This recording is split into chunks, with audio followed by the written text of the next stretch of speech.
ህወሓት መቀሌን ሙሉ በሙሉ እንደተቆጣጠረ ተሰምቷል። በመቀሌ ከተማ ያለው ሁኔታም ከቁጥጥር ውጭ ሆኗል።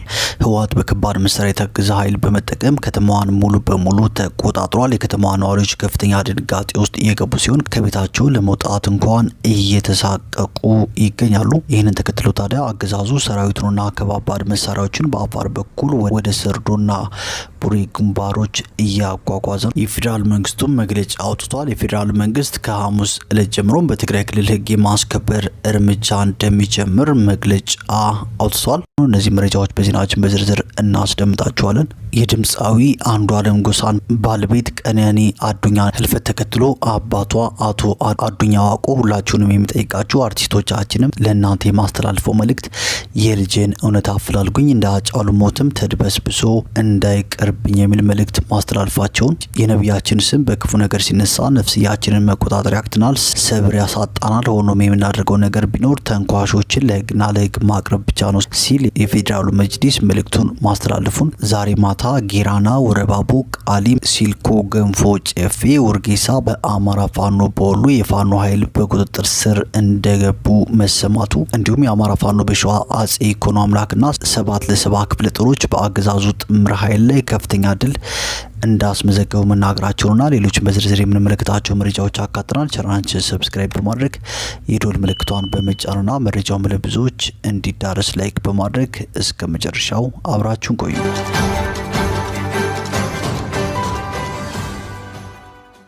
ወደ መጀመሪያው መረጃችን ስናልፍ በመቀሌ ከተማ ያለው ሁኔታ ከቁጥጥር ውጭ ሆኗል። ህወሓት በከባድ መሳሪያ የታገዘ ኃይል በመጠቀም ከተማዋን ሙሉ በሙሉ ተቆጣጥሯል። የከተማው ነዋሪዎች ከፍተኛ ድንጋጤ ውስጥ የገቡ ሲሆን ከቤታቸው ለመውጣት እንኳን እየተሳቀቁ ነው። የደብረ ጽዮን ገብረ ሚካኤል ደጋፊዎች በስፋት በማህበራዊ ሚዲያ ላይ ህወሓት ማለት የትግራይ ህዝብ ነው፣ የትግራይ ህዝብ ማለት ህወሓት ነው የሚሉ መፈክሮችን እያስተጋቡ ነው። ይህ ሁኔታ በከተማ ውስጥ ያለውን ውጥረት የበለጠ አባብዞታል። በተጨማሪም የትግራይ ክልል ጊዜያዊ አስተዳደር ፕሬዝዳንት አቶ ጌታቸው ረዳ የፌዴራል መንግስቱ በአስቸኳይ ጣልቃ እንዲገባና አስፈላጊውን ትብብር እንዲያደርግላቸውም ጥሪ አቅርበዋል። በተያያዘ ዜና ደግሞ የፌዴራል መንግስት ከሐሙስ ዕለት ጀምሮ በትግራይ ክልል ህግ የማስከበር እርምጃ እንደሚጀምር አሳውቀዋል። አሁን በትግራይ ክልል የተፈጠረው ሁኔታ መነሻ በማድረግ የትግራይ ጊዜያዊ አስተዳደር ለፌዴራል መንግስት ባቀረበው ጥያቄ መሰረት የክልሉን ሰላም ለማስጠበቅ ህገ መንግስቱንና ህጋዊ ስርዓቱን ለማስከበር እንዲሁም የፕሪቶሪያን ስምምነት መርሆችን ለማስጠበቅ የፌዴራሉ መንግስት ከሐሙስ ዕለት ጀምሮ በትግራይ ክልል ጉዳይ የሚጠበቅበትን ኃላፊነትና ግዳጅ ይወጣል በማለትም የፌዴራሉ መንግስት መግለጫ አውጥቷል። በመቀሌ ያለው ሁኔታ እጅግ አሳሳቢ ደረጃ ላይ የደረሰ ሲሆን ዓለም አቀፉ ማህበረሰብ በአስቸኳይ ትኩረት እንዲሰጥበትም ጥሪ ቀርቧል። የከተማ ነዋሪዎች ለከፍተኛ ሰብአዊ ቀውስ ተጋልጠዋል። በሌላ በኩል ደግሞ አገዛዙ ሰራዊቱንና ከባባድ መሳሪያዎቹን በአፋር ክልል በኩል ወደ ሰርዶና ቡሬ ግንባሮች እያጓጓዘ ነው። አገዛዙ ትልቅ አጣብቂኝ ውስጥ የገባበት ሁነት ተፈጥሯል የሚሉ መረጃዎችም ተሰምተዋል። ለቀጣዩ መረጃችን ስናልፍ የወጣቷ ቀነኒ አዱኛ ስርዓተ ቀብር ትናንት በአዲስ አበባ ቅድስት ሥላሴ ካቴድራል ተፈጽሟል። ለጋዋ ወጣት ቀነኒ ከፍቅረኛዋ ድምፃዊ አንዱዓለም ጎሳ ጋር ከሚኖሩበት መኖሪያ ቤት ከሌሊቱ 10 ሰዓት አካባቢ ከ5ኛ ፎቅ ወለል ላይ ወድቃ ህይወቷ እንዳለፈ መነገሩ ይታወሳል። የአዲስ አበባ ፖሊስ ቀነኒ አዱኛ ከቤቷ የማብሰያ ክፍል በኩል ካለው በረንዳ 5ኛ ፎቅ ላይ ለጊዜው ምክንያቱ ባልታወቀ ሁኔታ ወድቃ ለሕክምና እርዳታ እየተወሰደች ባለችበት ወቅት ህይወቷ እንዳለፈ ተገልጿል። በወቅቱ አብሯት የነበረው ድምፃዊ አንዱዓለም ጎሳን በቁጥጥር ስር በመዋል ምርመራ እያከናወነ እንደሆነ አስረድቷል። ትናንት በቅድስት ሥላሴ በተፈጸመው ስርዓተ ቀብሯ ላይ ፍቅረኛዋ አርቲስት አንዱዓለም ጎሳ በፖሊሶች በመታጀብ ተገኝቶ እርሙን በማውጣት ስርዓተ ቀብር ላይ ተገኝተዋል። የቀብር ስነ ስርዓት ከተፈጸመ በኋላ አባት አቶ አዱኛ ዋቆ ለቀስተኞቹ ፊት ባስተላለፉት መልእክታቸው የልጃቸውን ፍትህ በእጅጉ እንደሚሹ አሳውቀዋል። ሁላችሁም ጠይቃቸው አርቲስቶቻችንም ለእናንተ የማስተላልፈው መልእክት የልጄን እውነት አፈላልጉኝ እንደ ሃጫሉ ሞትም ተድበስብሶ እንዳይቀርብኝ ብለዋል። እኔ ለማስተማር ነበር ከቅፍ ያወጣኋት እንጂ እንዲህ እንድትቀጠፍብኝ አልነበረም፣ ሌላ የምለውም የለም ሲሉ ተደምጠዋል።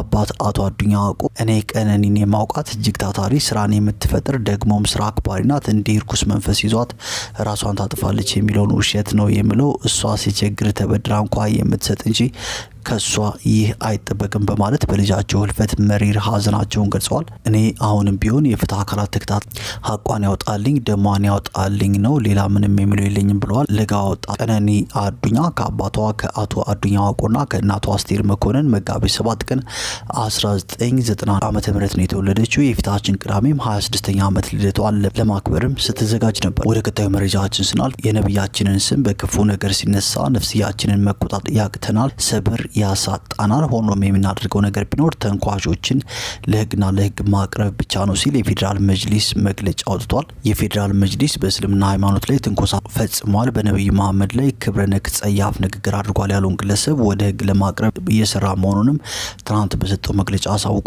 መጅሊስ ህግና ህግን መሰረት ባደረገ መልኩ ክስ መስርተን እየሄድን ነው ያለ ሲሆን ምዕመኑ በትዕግስት ዱዓ በማድረግ እንዲጠብቅ ማዟል።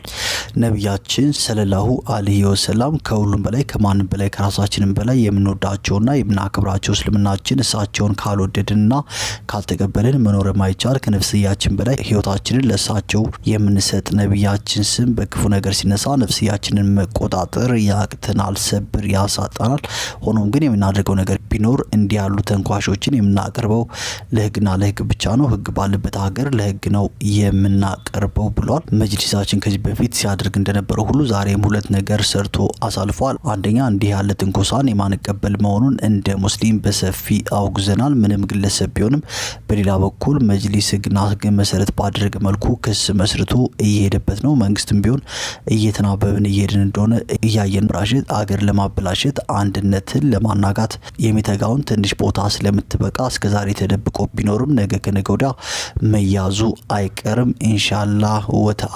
ስለዚህ እሱ ተይዞ በስርዓት ለፍርድ እስከሚቀርብ ድረስ ከኛ የሚጠበቀው በትዕግስት ዱዓ እያደረግን መጠበቅ ነው። በተለይኛ የሃይማኖት ተቋማት ደግሞ እንዲህ አይነት ትንኮሳ የሚፈጽሙት ሃይማኖትን ወክለው አይደለም፣ ተቋማትን ወክለው አይደለም፣ ተቋማት ልከዋቸው አይደለም፣ የተቋማትን ኃላፊነት ወስደው አይደለም። የግል ትንኮሳ ሰላም እንዲደፈርስ የማይሰራ ስራ ስለሌለ ይሄን ተከትለን እኛ አብሮነታችን ትላንትና የነበረ የጋራ የአብሮ መተባበር ተጠናክሮ ይቀጥላል እንጂ እንደ ተንኳሾቹ ይሻክራል ብላችሁ የምታስቡ ከሆነ ተሳስታችኋል። ማንም ይሁን ማንም የትኛውንም ሃይማኖት ወክሎ የተነገረ ስላልሆነ የግል ሚናው ስለሆነ በግሉ ባደረገው ዋጋ መጠን እርምጃ ይወሰድበታል። እርምጃ ስንል ህጋዊ እርምጃ ማለት ነው ሲልም መጅሊሱ መግለጫ አውጥቷል። ወደ ቀጣዩ መረጃችን ስናልፍ የአማራ ፋኖ በሸዋ አጼ ይኩኖ አምላክና 7 ክፍለ ጦሮች በአገዛዙ ጥምር ኃይል ላይ ከፍተኛ ድል አስመዝግበዋል።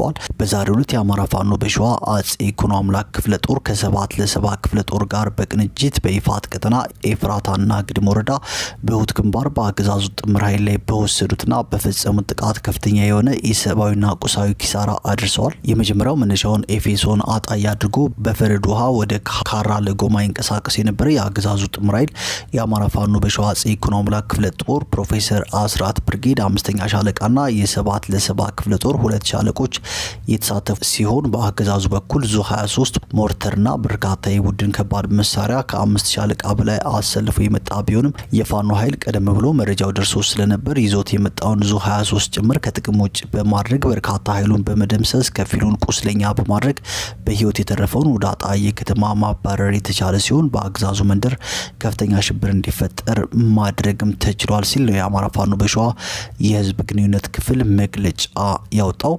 ሁለተኛው ግንባር መነሻውን መሃል ሜዳ አድርጎ አርብ ገበያን ለመውረር የተንቀሳቀሰውን የአገዛዙን ኃይል የአማራ ፋኖ በሸዋ አጼ ይኩኖ አምላክ ክፍለ ጦር ፕሮፌሰር አስራት ብርጌድ 4ኛ ሻለቃ በወሰደው ጥቃት የአገዛዙ ኃይል ገሚሱ ሙት ገሚሱ ቁስለኛ ሆኖበት ይዞት በመጣው አምቡላንስ ለመመለስ እንደተገደደም ነው የተገለጸው። በሁለቱም ግንባሮች የተፈጸመው ጀብዱ ውጤት ከፍተኛ ከመሆኑ በላይ የአካባቢው ማህበረሰብ በተገኘው ድል ደስታውን መግለጹ የአማራ ፋኖ በሸዋ የህዝብ ግንኙነት ክፍል መግለጫ አውጥቷል። ይህ በእንዲህ እንዳለ ደግሞ ጊራና፣ ወረባቦ፣ ቃሊም፣ ሲልኮ፣ ገንፎ፣ ጨፌ፣ ውርጌሳ በአማራ ፋኖ በወሉ የፋኖ ኃይል ቁጥጥር ስር እንደገቡ ተሰምቷል።